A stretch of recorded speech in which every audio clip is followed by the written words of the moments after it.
What's up, you guys? Ross Sapp, managing editor, FightfulMMA.com.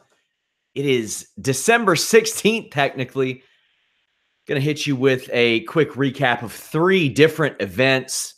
It was a slammed weekend, guys. Bellator was in Hawaii, UFC in Milwaukee. The reason we're doing this on the Pro Wrestling channel right now is because Carlos Toro is over on the MMA channel right now, running a live stream of the Canelo versus Fielding fight, of his review, rather.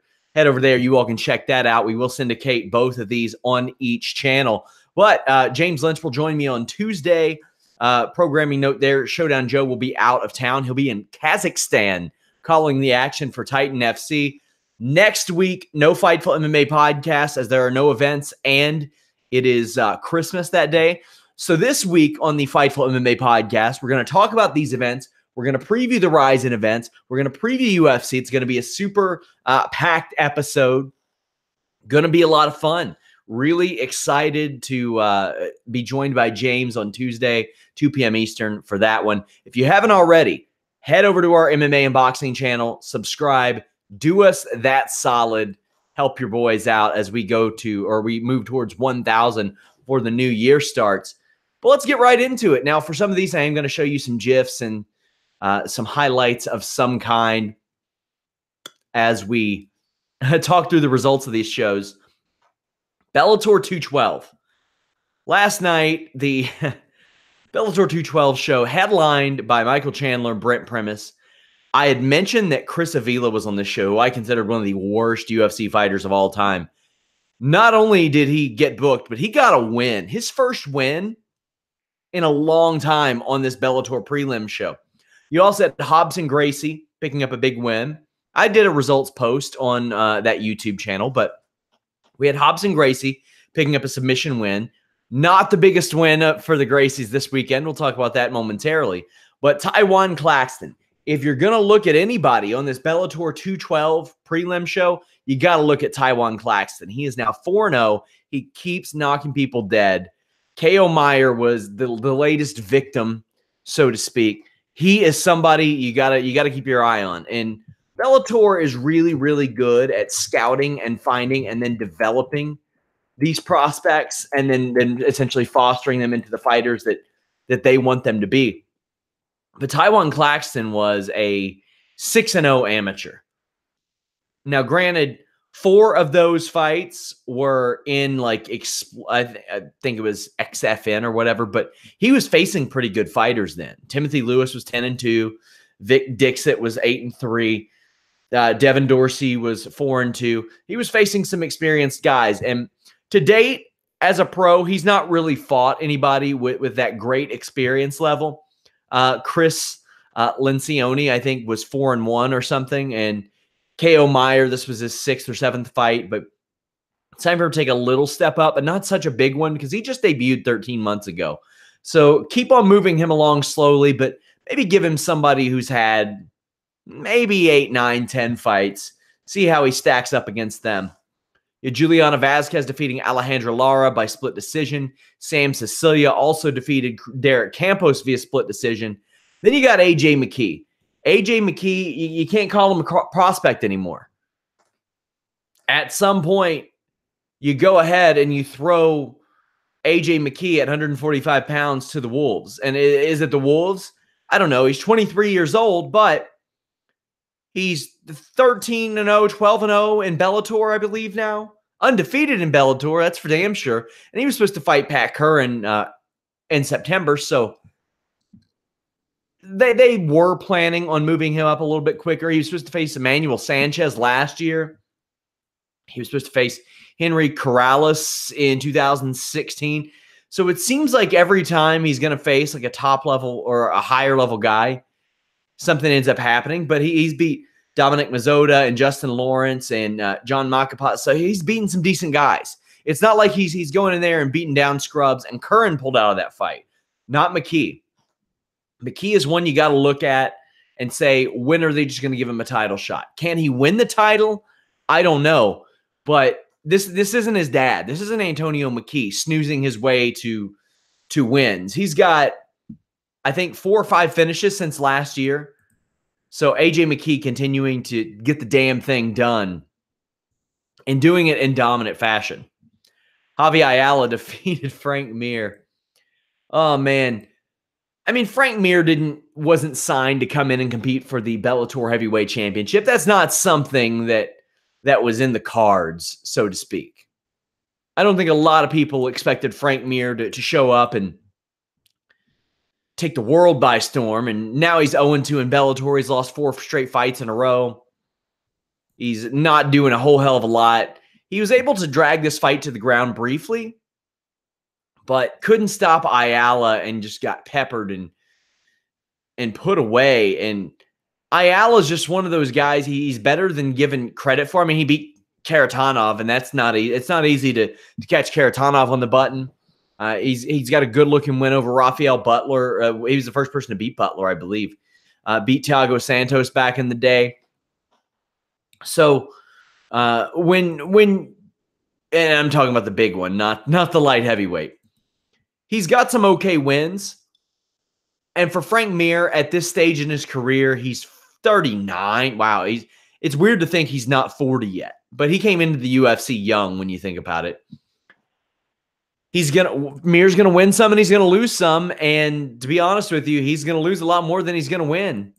Probably gonna be the case with Ayala too, but here, to me, it was a coin flip, but I had Mir winning this fight going into it. Michael Chandler, Brent Primus. This went the full 25, and I don't think anybody expected this to be as fun of a fight as it ended up being. Primus and Chandler went at it, and it was all Chandler, to be quite honest with you.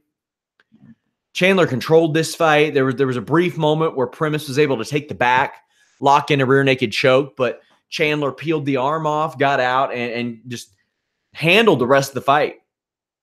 Chandler was a guy that I don't think Bellator really expected to hold on to. And they did, and that's fortunate. He lost that fight due to injury, and Will Brooks is his kryptonite. If I'm Bellator, I try to pick up Will Brooks from PFL. I bring him back, I welcome him back, and I'm like, all right, hey, come on. You're one of our guys. It didn't work out for you in the UFC, I know, but you're still one of our guys. We need all the help we can get as far as name value and getting people to tune into DAZN and Paramount. I would bring him in. Now, I know that Michael Chandler he's a top 5 lightweight, I think, anywhere he goes. I think he is an amazing fighter, and you got to give it up to Brent Primus for hanging in there, because I don't think anybody really pegged him as the type of guy that was going to make it 5 rounds with Chandler. He had tried to put forth that ridiculous notion that he had trained to attack the ankle of Michael Chandler, and he didn't. He absolutely didn't. But you look at things and you're like, well, what's next for Michael Chandler? Because it ain't Will Brooks. It ain't a newly signed Will Brooks if they make that happen. It's probably a Pitbull brother. And I mean, I've made the jokes over and over again, but Patricky has won like 4 in a row. And I don't want to see that again. But that's the type of thing Bellator would do, right? Oh, let's give him a third Pitbull versus Chandler fight. Nah, man. No. Ben Henderson, he's won 2 in a row. Yamuchi is a pretty fair bet. Yamuchi is a top-level talent. It's a matter of getting a guy there to win 3 in a row, make him look like he deserves a shot, but also not have him beaten by Chandler once or twice already. I think that Bellator's exhausted their options with all these rematches they put forth. They don't need it.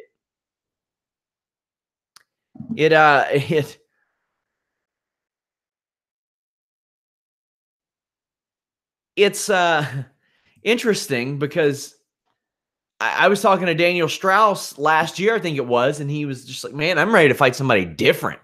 Just somebody new. The Pitbull brothers in particular are always slid in these main events, and they always face the same people over and over again. Ready to move on. ready to move on. Speaking of moving on, Bellator moved on to their second event of the weekend tonight, Bellator 213. These were in Hawaii, and the reason they're in Hawaii is because they have AlimaLei McFarland. Now, I don't know what was up with Bellator putting Chael Sonnen, Josh Thompson, and Jay Glazer and Big John McCarthy in goddamn Hawaiian shirts and making the broadcast table look like a tiki hut. Holy shit. Was that ridiculous? I get it. They really wanted to set the stage and say, we are in Hawaii. That's a big deal. And that I can appreciate. And that I like. And I like that they wanted to do that. They wanted to let everybody know where the hell they were. Hawaii. And that's how you got to do it. Because how else are people going to know if you don't throw them in a Hawaiian shirt? And I mean, you could cook up some graphics, I'm sure. You could do that. There's nothing wrong with that. I just thought that was a little bit weird. We're going to talk about the pacing of this show, and we're going to talk more about that on Tuesday. I get that there is a major time difference there. For example, right now it is 8 p.m. in Hawaii. Bellator thought that for the viewers that they had on Paramount last night, it was a good idea to have their main event not start until 1 a.m. Eastern. That is unbelievable. It's unfathomable, and it's ridiculous. It's a type of thing that gets you to have Peppa Pig interrupt your damn broadcast in the UK. If I am Bellator, if I am UFC, here's what I do. I run the show as briskly as possible. Not like run through it as fast as you possibly can. Briskly. Move it along at a good pace. Don't wait around for shit. Except main event. Get your main event going at around 12 midnight. That's when the bar crowd shows up. That's 9 p.m. Pacific time. That's fine. But you're rocking these TV shows, non-pay-per-view shows, go ahead. If they finish in an hour and a half or 2 hours, well, that's great. You know why? Even if it's a prelims, you have talking heads on the payroll. You have production on payroll. Have those people then break down these great fights and provide alternate commentary, additional commentary. Say, yeah, I like this. I like that. Cut to your backstage stuff. Blast on your social media. Did you miss this insane fight? Watch our team break it down. We've still got time. Talk about the implications of the fight, the importance of the fight. You don't got to draw this shit out for 3, 4, 5 hours. MLB, NBA, NFL, they're trying to think of how to speed the game up. Not MMA. They want to drag it out over 6, 7 hours. That is exhausting, especially for an audience that's there and you don't have anything to eat except for stale hot dogs and nachos. Don't need to do that. Do not need to do that. Bellator 213. This was a fun show. Liam McGeary defeated King Mo by KO round 3 via strikes. So this fight was infinitely more fun than I had anticipated. I didn't think that this fight was going to be what it was. King Mo starting off the fight, chopping down Liam McGeary, the much taller Liam McGeary, you have to. And Liam McGeary's had a rough go of it lately. Lost 3 of 4. But Liam McGeary fought back, and he was starting to land at range and throwing these knees. King Mo went for this takedown up against the cage.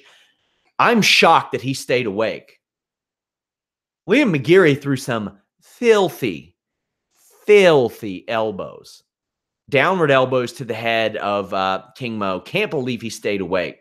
Early in the third round, Liam McGeary strikes, lands a nice combo. And as King Mo is falling, McGeary throws this vicious kick. It missed by a good amount. If it would have landed, that could have been one of the all-time greatest KOs ever. Also could have done a lot of damage to both McGeary and Mo. That was thrown with some vicious intent. And these guys are friends. They're buddies. The implications of this, nothing really. It's just a couple of big Bellator names. Liam McGeary being a former champion. He had lost 3 out of 4. He gets back in the win column.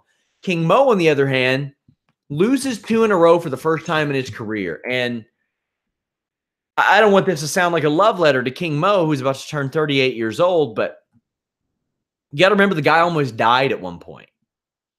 He had a very bad staph infection that almost killed him.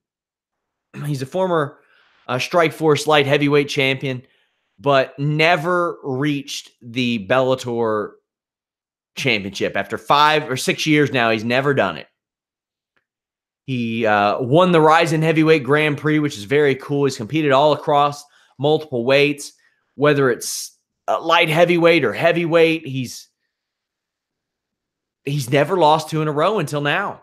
And this is the first year ever that King Mo hasn't walked out of the cage a winner. Now, I say that because in 2012, he walked out of the cage a winner against Lorenz Larkin, but that fight was overturned when he tested positive for drostanolone.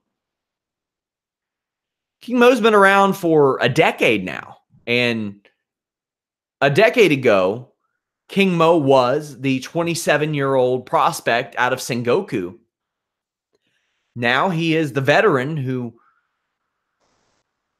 has lost to Ryan Bader and Liam McGeary and Phil Davis as recently as 2016. He is the gatekeeper of the division.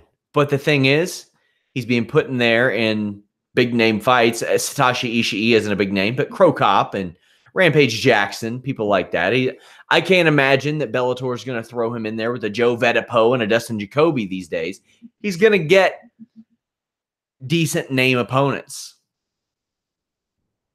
Liam McGeary, well, he'll move up the ladder a little bit. But that division's going to experience a little bit of realignment. Mo might get heavyweight fights too. I mean, he lost to Ryan Bader at heavyweight, so that's a heavyweight loss to him. But other than that, he competes pretty well there. He does pretty well. Ed Ruth defeated by Nieman Gracie via submission round 4. I thought this was a sleeper for best fight of the weekend going into it because you have Ed Ruth, the wrestling specialist, undefeated, taking on Nieman Gracie, a jiu-jitsu specialist, undefeated. Nieman Gracie's win here is arguably the biggest win for Gracie in over a decade. I don't know what would be bigger. Maybe Hodgers over Anthony Smith, because Anthony Smith was on a bit of a hot streak before that, but the implications weren't as big. The importance of that fight was nowhere near the importance of this fight. Nieman's facing a guy who is undefeated in the quarterfinals of a Bellator tournament. And not only that, he earned a title shot by doing it. Now, I know some people are going to step in and say, oh, well, Henzo beat Frank Shamrock in 2007. Frank Shamrock at the end of his road. Carlos Newton, end of his road. Pat Miletich, end of his road. I don't buy those.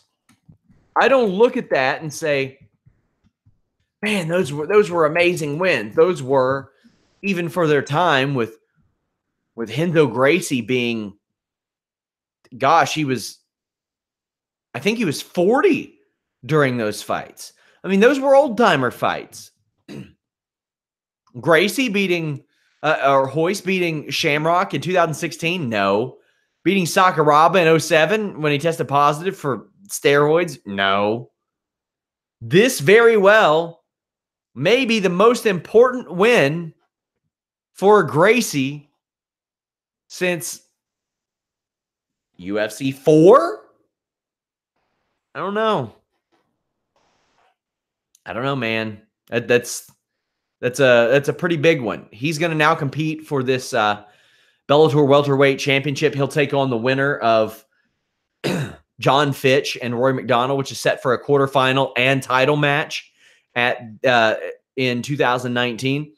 So early on, Ed Ruth was taking down Nieman Gracie, but Gracie was able to secure a triangle choke, which Ed Ruth then stacked up and was able to get out of, apply that pressure on Nieman Gracie.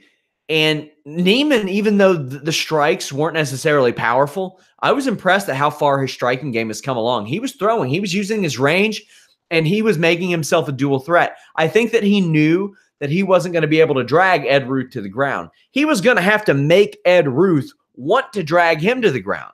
And that takes an awful lot to say, all right, I'm going to take this Gracie to the ground. That's a lot easier said than done. Not something that just that just comes to you all willy-nilly, you know what I'm saying? Nieman's able to land or lock on a rear naked choke at the end of, or in the middle of the fourth round, picks up the win. You know, I could do without, honestly, the Bellator tournament fights being 5 rounds, because I don't know that one single person said, you know what, I wasn't going to check out this Bellator 213 show, but since Ruth versus Gracie is 5 rounds instead of 3, I will. But then again, it did let the best man win, because I don't know that Nieman Gracie's winning that fight if it just goes 3 rounds. I think Ed Ruth might have edged out a decision. Very well could have been the case, but Nieman Gracie moves on. That is a huge, huge win. You want to talk about huge? How about how huge Bellator made AlimaLei McFarland look? You know, she had to feel a lot of pressure. Not just this show, the back-to-back weekend of shows essentially put on her shoulders, because she is the Hawaiian main eventing the Hawaii set of shows. And they brought out the big guns for her. They treated this like it was a big deal. Essentially, DAZN is their pay-per-view platform, and she main evented their show on there against a UFC veteran, a much bigger Valerie Letourneau at that. They had the great dancing entrance. She is, and first off, AlimaLei McFarland is amazing. What she does for the indigenous people of Hawaii, and it sets up scholarships, all kinds of great stuff. Like, she is going to be a superstar in that area. And MMA hasn't really went to Hawaii because of the obscene taxes that are associated with going there. But, man, the way that they made this feel for AlimaLei McFarland, and I'm going to show you guys some of what I can show you about this fight. You have just a crowd going nuts. AlimaLei McFarland is able to close the distance and drag Letourneau down. And that's not easy to do either, because that AlimaLei McFarland had an awful lot of ground to cover. They had a lot going on there. Here's the entrance that they put on for AlimaLei, and she looked like a star. She was treated like a star. Bellator went the extra mile to make this seem special.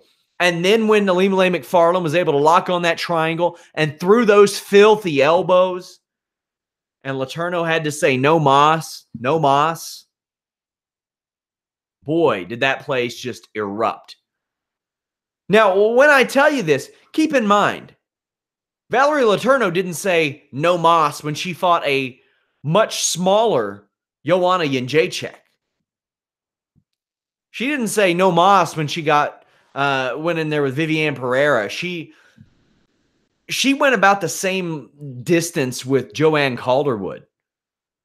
Claudia Gadelha couldn't put her away. Alexis Davis couldn't put her away. Now, that being said, Roxanne did, but that was far earlier in her career, and Roxanne maybe a little bit bigger, but maybe not. This was a Valerie Letourneau who came in with wins over Christina Williams and Kate Jackson. A win over Kate Jackson's a good one. McFarland with just an awesome win here. I don't know what the hell's next at flyweight for AlimaLei McFarland. We're gonna definitely expand on that on Tuesday on the Fightful MMA podcast. But you've got a star for that division. You've got a woman who can headline these shows. You're not going to see me say, when I talk about some of these lame duck Bellator main events, If AlimaLei MacFarlane's headlining one of them, you're not going to hear me say that's a lame duck show. I'm not going there. They made a giant leap in making her look like a big deal. And it's things like that that Bellator has been missing for so long. Yeah, you throw the Pitbull brothers on every damn show. Maybe tell us why. Let us know why. Why are they so important? Why are they so excited? Why do you feel the need to put them there? They can win fights, sure. A lot of people win fights. Show me the character. Show me the personality. Do what you did for AlimaLei MacFarlane to make her look like she is the biggest thing wherever you're at. Even if she's not. Make it look like she is. I'm here for the experience, damn it. Hats off to Bellator for what they did. And hey, as much as I hated the goddamn Hawaiian shirts and the patronizing Tiki Hut broadcast booth, you know what? At least it let us know where they are. As I look at things, Juliana Velasquez is probably next in line for the Bellator flyweight title. She keeps winning, so she's probably getting a title shot. UFC Milwaukee. Well, let's get into this one. We're going to talk about the main event first off. And you know what? I'll hit you all with some highlights here. Hopefully we don't get demonetized for this one as well. How about Iaquinta ending the UFC on Fox era, kind of, by defeating Kevin Lee? Let's take a look at this, guys. So first off, we'll go up to the top soon enough. But early on, Kevin Lee was able to impose his strength. Look at this mauling of a takedown. That's grown man strength from a guy who doesn't have it all yet. He's still a young man. He's still like 26. Iaquinta, though, at the end of the round, really got in Lee's face, turned it on. The story of this fight, and we'll show you a few clips here and there. Iaquinta's striking really opened things up for him. At times, Lee would outstrike Iaquinta, but Iaquinta was landing the stronger shots. Iaquinta was really putting it to Kevin Lee. And Kevin Lee, from the get-go, with the exception of that bear hug takedown, essentially, Kevin Lee looked like he was coasting through this whole fight. It wasn't until he looked for takedowns, and that was periodically, that he looked like he had any sense of urgency. There was no sense of urgency out of Kevin Lee. He walked forward into the jab and into the hooks, oftentimes circling right into it of Iaquinta. For all the talent that Kevin Lee has, and he has a ton, I pegged him as the next breakout star in the UFC. His striking has regressed. His game planning has regressed. His ability has regressed. You could give me Kevin Lee with a staph infection against Tony Ferguson over the Kevin Lee that I saw in this cage tonight. And then let me show you his reaction after Iaquinta very clearly took 3 rounds. The balls on Kevin Lee. The balls on him to react like that. I think that is indicative. That is reflective. The way that Kevin Lee acted after this fight is a perfect mirror to how he acted during the fight. His corner did not help. His corner went out there for the 5th round and instructed him to strike. My dudes, what are you doing? The man's getting peppered on the feet. Your man's is getting pummeled on the feet. He was given 2 to take 1 here and there, but then that 1 that he was taking got to be so powerful that he started giving 1 to take 3, giving 1 to take 4. It accumulated. That damage built up. You know, I've sang high praises of Kevin Lee because, man, from a personality standpoint, he's got it. You saw him dancing to the cage, but man. This was not the Kevin Lee I was talking about. The Kevin Lee that I was talking about put the pain on Tony Ferguson, even in a losing effort, and made a believer out of me with a staph infection. Kevin Lee, I'm talking about, put away Michael Chiesa in the first round, put away Francisco Trinaldo in the second. Went on an insane streak as a wrestler and forced Edson Barboza into submission, into a doctor stoppage, essentially. My bad. In April. Now, maybe it's the weight cut. I don't know what it is, but a 165-pound division isn't going to do a damn thing if Kevin Lee walks into a fight and walks into the jab of Iaquinta and walks into the hook of Iaquinta. Because I'll tell you this, and man, I've got a lot of respect for Iaquinta. What, you going to do that against Conor McGregor? Conor McGregor's going to snipe you, my dude. Conor McGregor is going to be far less kind. You going to do that to Dustin Poirier? Good luck. You going to do that to Nate Diaz? Even though Diaz has been out 2 years, Diaz is going to pepper you. How about Justin Gaethje? You going to not have a sense of urgency to take down Justin Gaethje? All right, have fun getting your calf kicked out from underneath you. Even Anthony Pettis. All right, you're going to eat a spin kick to the dome at this stage. These are the guys ranked above Iaquinta. These are the guys that Kevin Lee's got to angle to face now. James Vick will take you down if you don't take him down. He's a rangy dude. Alexander Hernandez can put people to sleep. Good luck with that. And what happens if you move up? You move into 170? You're probably not out wrestling Colby Covington or Kamaru Usman. You're probably not closing the range of Stephen Wonderboy Thompson. I think Kevin Lee could beat Rafael dos Anjos. I really do. I think he could probably beat Robbie Lawler as long as he doesn't walk into his jab, walk into his hook. I don't know. I think a 165-pound division is needed, but there was nothing that Kevin Lee showed me tonight that reinforced the praises that I had sang about him for the year prior after the performance against Tony Ferguson. Not one. Iaquinta is the most badass real estate agent on the planet. He went 5 rounds with Khabib Nurmagomedov earlier this year on no notice and a year layoff. I mean, the guy never fights. He took a 2-year break, then a year break, and then an 8-month break, but he's got to get a big title fight. Or not a big title fight. He's got to get a big fight. Poirier would be good. I like that. I wouldn't mind to see him against Barboza either. Speaking of Barboza, hey, pro wrestling fans,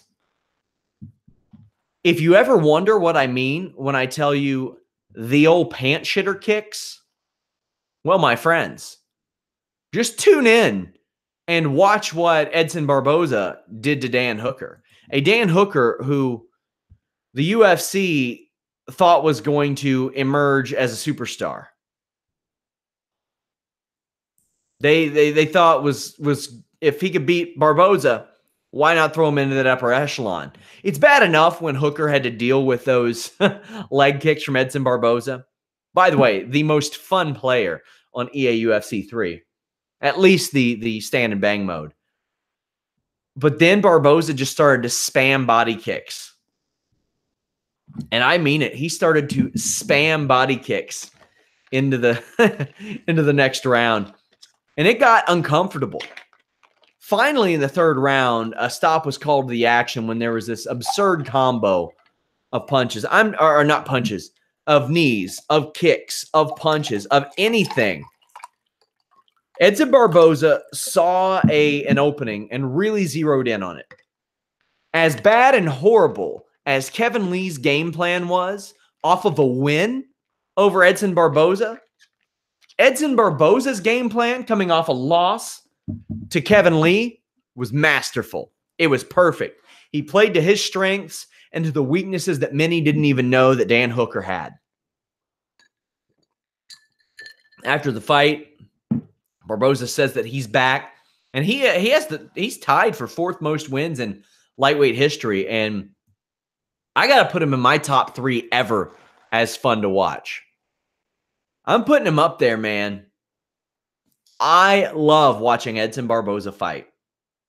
Fewer things make me happier in a combat sports realm than getting to see that guy. I love a good heavyweight MMA or a good heavyweight boxing championship fight. I love watching John Bones Jones fight because of the almost confusing talent, and I love watching Edson Barboza just chew through people. Just chew through people. Edson Barboza is so likable. He revealed that his wife is pregnant, and he was so happy. That is a great thing to see. An awesome thing to see. Charles Oliveira extended his submission record. This is exactly what we said was going to happen. Myself, Showdown Joe, James Lynch on the Fightful MMA podcast every Tuesday, 2 p.m. Eastern. Was it going to be a rear naked choke from Charles Oliveira? Was it going to be a guillotine choke from Jim Miller? It was a rear naked choke from Charles Oliveira. If you had any question, 155 is where Charles Oliveira belongs. That cut into 145 nonsense, no thanks. Since he's moved back, he's 4-1. 4-1. His only loss is to Paul Felder. And Oliveira is still pretty young. 29 years old, all things considered. He's been at it for 8 solid years.